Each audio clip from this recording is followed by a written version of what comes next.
पूज्य दाजी ने 1 फरवरी 2014 को संदेश दिया है। लाला जी का व्यक्तित्व, जिसमें स्टार्टिंग में उन्होंने लाला जी के लेख को पढ़ा है और उसके बाद में उन्होंने अपने विचार विमर्श किए हैं जो महत्वपूर्ण हैं। कृपया पूरा सुनिएगा। तो शुरू करते हैं। प्रिय बहनों एवं भाइयों, नमस्ते। देखिए, लाला जी महाराज के जीवन का अध्ययन करते हुए मुझे एक अत्यंत गहन बात पता लगी। उनकी एक इच्छा जो उन्होंने बाबूजी महाराज के साथ अपने विचारों के आदान प्रदान द्वारा व्यक्त की थी, वह थी संसार का उनकी जीवन शैली से परिचय कराने पर केंद्रीकरण। वे किस प्रकार का जीवन जीते थे और खासकर विचारों के आदान प्रदान की उनकी विशेषता, कैसे वे संबोधित करते थे, कैसे वे बोलते थे, कैसे वे जीवन के उस पहलू पर बातचीत करते थे। उन्होंने बाबूजी को एक संदेश में विशेष रूप से कहा था कि इसे अवश्य करें। अकस्मात मुझे वह संदेश तथा कुछ और संदेश मिले जिन्हें मैं एक ही समूह में कर लिया है, जिसे मैं पढ़ना चाहूँगा। और आज पूज्य लाला जी महाराज का जन्म दिवस इसके लिए उचित भी है। यदि हम केवल इस संदेश को लेकर अपने घर लौटते हैं और उसे आत्मसात कर लेते हैं, तो मैं समझता हूँ कि ऐसी जीवन शैली अपनाकर हमें जैकपॉट मिल जाता है। 10 लाख डॉलर भी कम है, यह तो उससे भी बहुत बड़ी चीज़ है। यदि हम वास्तव में अपने दैनिक जीवन में वार्तालाप की इस प्रणाली को अपना लें, तो हम सरलता से वह सब प्राप्त कर लेंगे जिसे हमें प्राप्त करना है। तो मैं पढ़कर सुनाता हूँ। वार्तालाप के सिद्धांत। लाला जी महाराज। बोलचाल की शैली मेरी शैली जैसी होनी चाहिए, यानी स्वरों के उतार चढ़ाव से रहित होनी चाहिए। इसके विपरीत वह दिव्य धारा की तरह होनी चाहिए जो सृष्टि के आरंभ से नियमित रूप से बह रही है। मैंने केवल उसका अनुसरण किया है। इसके अनेक लाभ हैं जो वर्णन की संभावना से परे हैं। यह एक दर्शन ज्ञान है कि जब वार्तालाप का प्रवाह वास्तविकता का अनुमोदन करता हुआ आगे बढ़ता है, तो दोनों में एक तालमेल विकसित हो जाता है। उस तालमेल के द्वारा दिव्य राह स्वतः विकसित होना शुरू हो जाती है। इसका परिणाम प्रभावकारी होता है। जो भी बोला जाता है वह लोगों के हृदयों को छूने लगता है। दूसरे शब्दों में, वास्तविकता की धारा के साथ एक प्रकार का संबंध स्थापित हो जाता है। जब एक संबंध बनाया जाता है तो वही प्रभावकारिता होगी। यदि कोई उसका अनुकरण करता है तो वार्तालाप के दौरान केवल वही शब्द बाहर निकलेंगे जो ठीक इरादे से कहे जाएंगे और जो सही होंगे। इसका उल्लेख मेरी जीवनी में भी होगा। इसको प्राप्त करने की कला सर्वप्रथम बोलते समय वाणी के उतार चढ़ाव को दूर करने के प्रयास में है, जिसे तीखापन भी कहा जाता है। वाणी का यह प्रवाह वास्तविकता की धारा के साथ इस हद तक तालमेल प्राप्त करता जाएगा कि उत्तरोत्तर वैसा नियंत्रण बन जाएगा। तीखेपन से मेरा अभिप्राय केवल क्रोध नहीं है, जो कि अत्यंत ठोस है। इस संदर्भ में इसे बिल्कुल भी प्रवेश नहीं करने देना चाहिए। मेरा कहने का मतलब है कि वाणी के प्रवाह पर किसी प्रकार का बोझ नहीं होना चाहिए। इसका एक दृष्टांत है स्थिर हवा का प्रवाह। इसे प्राप्त करना अत्यंत कठिन है, परंतु यदि मालिक की कृपा है तो स्थिर प्रयास एवं साहस के द्वारा सब कुछ संभव है। मन की संतुलित अवस्था मनुष्य के विभिन्न परिस्थितियों में अपनी सभी क्रियाओं में सही दृष्टिकोण की अभिव्यक्ति है। एक विस्तृत अर्थ में यह उसके चरित्र का प्रतिबिंब है। इसका उन लोगों पर गहरा असर और अनुकूल प्रभाव पड़ता है जो उसके साथ जुड़े होते हैं।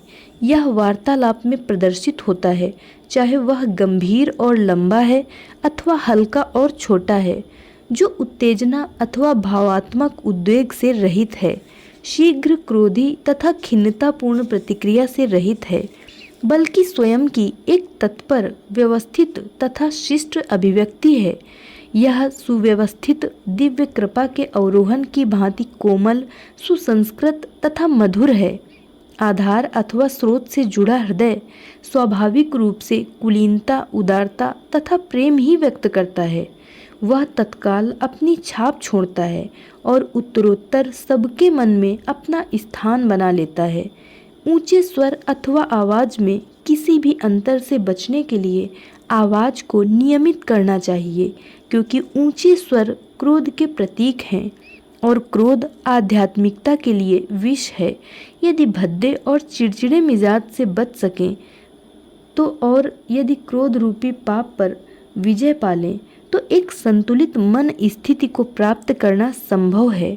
मनुष्य की यह निर्बलता उसके आत्मसम्मान तथा व्यक्तित्व का नाश करती है और परिणामतः दुख देती है। वह दिव्य कृपा के प्रवाह में रुकावट पैदा करती है। इस प्रवृत्ति पर जितना अधिक नियंत्रण होगा उतना ही स्वतंत्र और प्रचुर दैवी उपहार होगा।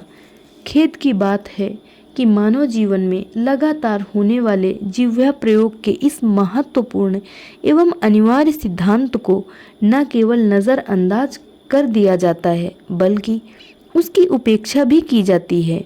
यह दुर्भाग्यपूर्ण है। यदि मनुष्य की इस चूक के लिए दिव्य गुरु को उत्तरदायी ठहराया जाए। निसंदेह मन को नियंत्रित करना अत्यंत कठिन है। जिसकी जिह्वा शिष्ट, सुसंस्कृत तथा सभ्य है, उसका हृदय विशाल, शुद्ध तथा उदार है, इसीलिए दूसरों के मन पर उसका विस्तृत प्रभाव है। वाक छल को बढ़ावा नहीं देना चाहिए। एक शिष्ट जिह्वा मानवीय जीवन के लक्ष्य को प्राप्त करने के लिए पूर्व अपेक्षित है। एक सभ्य जिह्वा दिलों पर राज करती है। चर्चा एवं वार्तालाप में एक शिष्ट जिह्वा मानवता को प्रभावित करती है और सर्वोच्च है।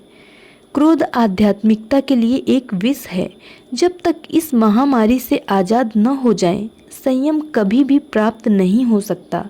इसके प्रभाव विशेष स्वरूप शरीर बोझिल हो जाता है और तनाव पैदा हो जाता है और इससे मुक्त एवं सूक्ष्म प्रवाह प्रवेश नहीं कर पाता। विचार पर निरंतर दबाव बना रहता है। स्वयं को क्रोध से मुक्त करने के लिए शिष्ट तथा विनम्र होना चाहिए। उसे स्वयं को ऐसा बनाने का प्रयास करना चाहिए ताकि उसके शरीर के हर भाग में समान रंग प्रविष्ट हो। आध्यात्मिकता के लिए केवल शीतल और शांत मनोवृत्ति की आवश्यकता है। दिल इतना कोमल होता है कि वह हवा के हल्के से झोंके से भी झुकने लगता है। जो कोई भी कुछ ऊंचाई तक उठ जाता है उसे उसी हद तक निम्नता दिखाई देती है। यह प्रकृति का रहस्य है। यदि अपने मालिक से जुड़ा एक व्यक्ति बहुत अधिक प्रगति कर लेता है और नीचा अनुभव करता है तो क्या यह एक स्थिति नहीं है? इसका कारण मैंने अभी बताया है। यह मनोभावना होनी चाहिए कि जो भी है सब तेरा है, और जब ऐसा है तब खेद का अवसर ही कहाँ है। जब कोई किसी चीज़ से संतुष्ट हो जाता है तो उसे उस चीज़ से उतना आनंद नहीं मिलता जितना पहले मिलता था। धीरे धीरे वह उसे साधारण वस्तु समझने लगता है। बस यही खेद अथवा पतन की स्थिति कहलाती है। इसके अतिरिक्त नीचे रहना ऊपर बैठने से बेहतर है। इसमें भक्ति है और उसमें पराकाष्ठा का भाव है। मेरे लिए इससे अधिक कहने के लिए और क्या है? यह बाबू मदन मोहन लाल से कहा गया एक रहस्य है। मैं साहस की परिभाषा दे चुका हूँ जो पूर्व लिखित विवरण में है। जब कोई अपनी महत्ता का भाव खो देता है और अपनी हर प्रकार प्रत्यक्ष अथवा अप्रत्यक्ष अहम चेतना से रहित हो जाता है, तब वह जो भी करता है वह केवल वही होता है जो उसे करना चाहिए। यह स्थिति यदि ईश्वर द्वारा दी जाती है तो वह सर्वोत्तम होती है। सभी को उस स्थिति तक पहुंचने की कोशिश करनी चाहिए। कोमलता विकसित करने की कला है। स्वभाव में अधिक विनम्रता पैदा करना ताकि वह प्रेम की ऐसी भावना से भर जाए जिससे किसी के भी दिल को चोट पहुंचाने की प्रवृत्ति ही न रहे, और शब्द भी ऐसे हों जो किसी के दिल को तनिक भी चोट न पहुंचाएं। तो यह बाबूजी को पूज्य लालाजी महाराज द्वारा दिया गया एक श्रुत लेख था। आप कह सकते हैं कि यह उस समय का विस्पर था। बाबू मदन मोहन लाल पूज्य लालाजी महाराज के एक शिष्य थे। वे बाबूजी महाराज के प्रिसेप्टर थे और उनकी निरंतर शिकायत थी कि बाबूजी को सब चीज़ें कैसे पता चल जाती हैं और मुझे नहीं पता चलती। उन्हें इसका दुख था और उनके कर्कश स्वभाव में भी दिखता था। लालाजी, पूज्य लालाजी, कितनी भी अच्छी तरह आप कहें, लेकिन आपकी निरंतर शिकायत बताती है कि आप कैसे व्यक्ति हैं। वे निरंतर शिकायत करते रहते थे, मुझे यह नहीं मिला, मुझे नहीं मिला, तो बाबूजी को कैसे मिला? बाबूजी यह कैसे कर सकते हैं? मैं एक प्रशिक्षक हूँ, मैं बाबूजी को सिटिंग देता हूँ। इसलिए लालाजी महाराज का बाबूजी के साथ यह लंबा वार्तालाप हुआ ताकि वे अपने प्रशिक्षक से यह बांट सकें, परंतु यह हम सब पर अधिकाधिक लागू होता है। जब हम इस पर विचार करते हैं तो पाते हैं कि हमारी सभी गलतियां जो हम सचेत रूप से कर्म करते हुए करते हैं, वे सब मुख्यतया हमारे वार्तालाप से ही निकलती हैं। हमारी अधिकांश गलतियां इस बात के कारण हो जाती हैं जो हमें नहीं कहनी चाहिए थी। इस प्रकार से हम कह सकते हैं, जिस प्रकार से हम बोलते हैं, जिस प्रकार से ना बोलते हुए भी बहुत कुछ कह जाते हैं, इसके समानांतर जो हमारी शैली पर लागू होता है यहाँ और अभी, वह whispers from the brighter world पर आधारित है, जो पूज्य बाबूजी महाराज ने 22 जुलाई 1999 को दिया था। प्रायः हम सोचते हैं कि हम सहज मार्ग में आ गए हैं और हमारे बहुत से प्रशिक्षक एवं अभ्यासी ऐसे बात करते हैं जैसे उन्हें वास्तव में नहीं करनी चाहिए। हम ऐसे बोलते हैं मानो हम ईश्वर तक पहुंचाने वाले एक्सप्रेस वे या हाईवे पर हों और हम शेष सब मालिक पर छोड़ देते हैं। आप भले ही हाईवे पर बैठे हों अथवा एक्सप्रेस वे पर हों, परंतु आपको आगे बढ़ते रहना है और यह तभी होता है जब हम अभ्यास करते हैं। अभ्यास भी इस स्तर का कि हम जान सकें हमारे अंदर जो कुछ भी होता है। प्राणाहुति संस्कार भी जो बाहर निकलने से पहले हमारे थे, हमें ज्ञान होना चाहिए या कम से कम उस फर्क को महसूस कर पाएं जब वे निकल जाते हैं। जब प्राणाहुति प्राप्त होती है तो हमें सचेत हो जाना चाहिए और कहना चाहिए, हाँ, मेरे अंदर कुछ शुरू हो गया है। जब एक प्रशिक्षक हमारे ऊपर काम करना शुरू करता है और हमारे आध्यात्मिक विकास के लिए कुछ करने का प्रयास करता है, तो हमें सचेत होकर स्वयं को उस प्रक्रिया के अनुरूप व्यवस्थित करना चाहिए। हम यह कैसे करेंगे? क्या 3 सीटिंग ले लेना, ध्यान आरंभ करना पर्याप्त है? मेरे विचार में तो नियमित सीटिंग भी पर्याप्त नहीं है। हमें इससे अधिक बहुत कुछ करना है। हम और अधिक क्या कर सकते हैं? बहुत लोग कहते हैं, मैं नियमित ध्यान कर रहा हूँ, मैं सूर्योदय से पहले ध्यान करता हूँ, मैं सूर्योदय से पहले ध्यान समाप्त कर लेता हूँ। जब मैं कहता हूँ कि जैसे ही मैं घर आता हूँ मैं अपनी सफाई करता हूँ, मैं कभी उसे नहीं भूलता। सोने से पहले मैं मालिक के प्रति समर्पित होकर प्रार्थना करता हूँ, लेकिन फिर भी भाई मैं फ़र्क महसूस नहीं कर पाता हूँ, तो निश्चित रूप से समझ लो कि कहीं पर कुछ गलत है। बिना अपवाद के जो कोई भी यह करता है, कहता है कि मैंने सब कुछ किया है और फिर भी मैं फ़र्क महसूस नहीं करता, तो मैं नहीं समझता उसने वह सब किया है जो किया जाना चाहिए। ये केवल शब्द हैं कि मैं 60 मिनट तक ध्यान में बैठता हूँ, 30 मिनट तक सफाई करता हूँ और 10 मिनट तक प्रार्थना करता हूँ। नहीं, कुछ तो गलत है।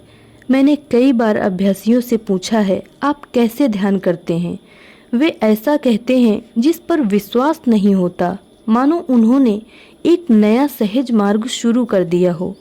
जब आप उनसे पूछते हैं कि वे सफाई कैसे करते हैं, तो कुछ लोग सोचते हैं, ओह, मैं फव्वारे के नीचे बैठा हूँ और पानी मेरे सिर पर गिर रहा है और सब जटिलताएं तथा अशुद्धियाँ बाहर निकल रही हैं।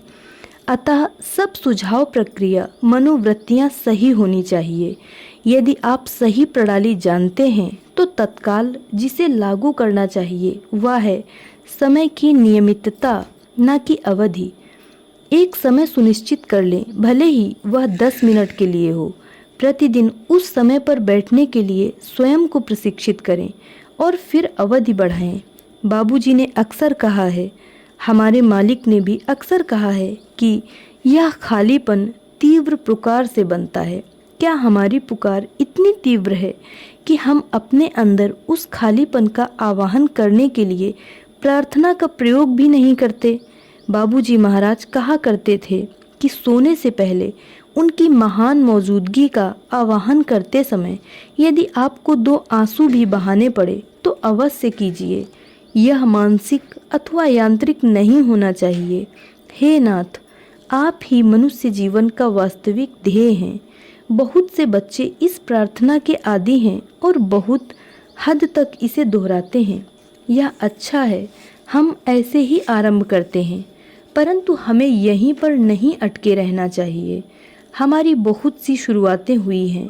हम पहले कई तरह के अभ्यास करते थे, अब हम सहज मार्ग में हैं। इसे एक और धार्मिक कर्म मत बनाओ।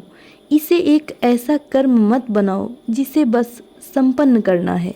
यह प्रबल मनोभावना से भरा होना चाहिए, उत्साह से भरा होना चाहिए, प्रेम से भरा होना चाहिए। मास्टर ने कुछ ही दिन पूर्व मुझे बताया कि अभ्यास स्वयं में कुछ नहीं करता, सहज मार्ग में प्रगति। अब जब मैं ऐसा करता हूँ तो आप शायद सोचेंगे कि मैं अपने पूर्व कथन को खंडित कर रहा हूँ। नहीं, दिल से किए गए अभ्यास एवं यांत्रिक अभ्यास ये 2 अलग अलग चीज़ें हैं। कई बार दिल से किया गया अभ्यास भी हमें हताश कर देता है। हम प्रश्न करने लगते हैं, मालिक कहाँ हैं? अक्सर मालिक को अभ्यासियों के पत्र मिलते हैं, ओह मालिक, मैं इतना कष्ट क्यों पा रहा हूँ?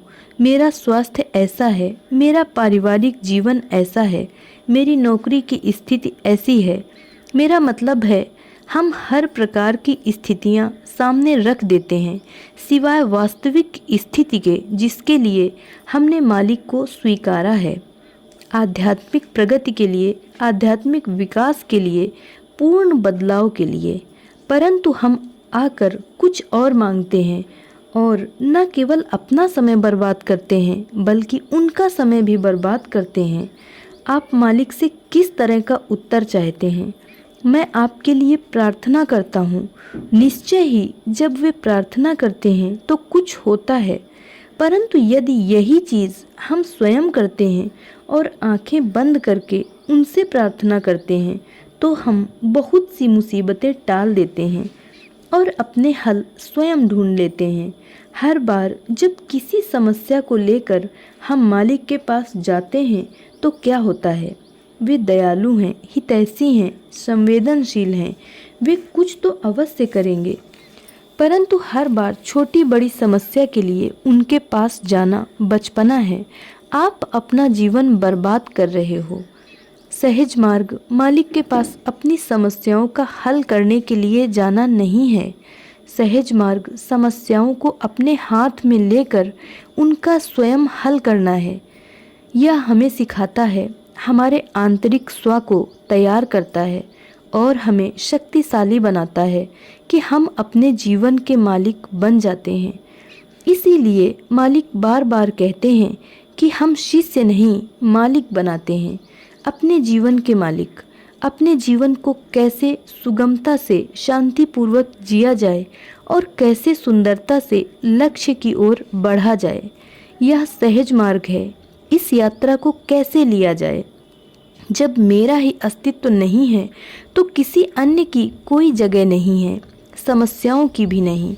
यदि आप समस्याओं पर केंद्रित रहेंगे तो आप अधिकाधिक उनकी ओर खींचते जाएंगे।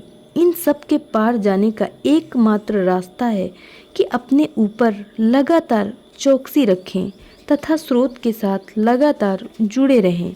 सही ढंग से किया गया ध्यान यह संपर्क बनाता है। एक बार संपर्क विकसित कर लेने के बाद इसे दिन भर बनाए रखना चाहिए। यह एक विधि है कि वार्तालाप के दौरान स्रोत के साथ, वास्तविकता के साथ जुड़े रहें और उसे पानी के हल्के बहाव की भांति बहने दें। अच्छी तरह बोलें, मृदु बोलें, प्रेम से बोलें। यही हमें संपर्क में रखेगा। तो मेरे विचार में मैंने इस पहलू पर काफ़ी कह दिया है। कल मैं सफाई पर बोलूँगा। यद्यपि हम उसके विषय में बहुत कुछ जानते हैं, परंतु किस प्रकार का जीवन जिया जाए ताकि सफाई करने की आवश्यकता ही समाप्त हो जाए। मैं चाहता हूँ कि आप इस पृष्ठ को घर ले जाएं और बार बार पढ़ें, हो सके तो 100 बार पढ़ें। यह एक अनमोल चीज़ मुझे मिली है जिसे मैंने अपने जीवन में परखा है। मैं प्रार्थना करता हूँ कि इससे आपको भी लाभ हो। धन्यवाद।